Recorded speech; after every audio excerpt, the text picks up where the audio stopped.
স্ত্রী স্বামীর কোন পাশে ঘুমালে আল্লাহ খুশি হয় এবং নিজেদের মধ্যে ভালোবাসা বৃদ্ধি পায়, আমরা আজকে সেটা শুনবো। প্রিয় ভাইয়েরা, স্বামী স্ত্রী একে অপরের সাথে মহাব্বত অবশ্যই আপনাদের মধ্যে থাকতে হবে, কিন্তু আমাদের সোসাইটিতে আমরা দেখতে পাই স্বামী এবং স্ত্রী কিছুদিন পর পর ঝগড়া লাগে।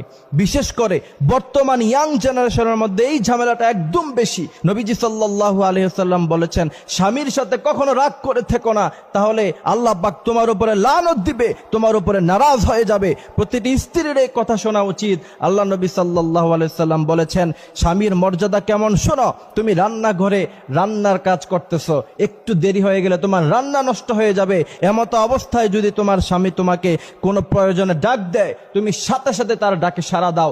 রান্না নষ্ট হয়ে যাওয়ার ছিল, নষ্ট হয়ে যাক, এটাতে কোনো সমস্যা নাই, তারপরেও তোমার স্বামীর ডাকে তুমি সাড়া দিতে হবে। এ ছিল স্বামীর মর্যাদা। অথচ স্বামীর সাথে রাগ করে অনেক বউয়েরা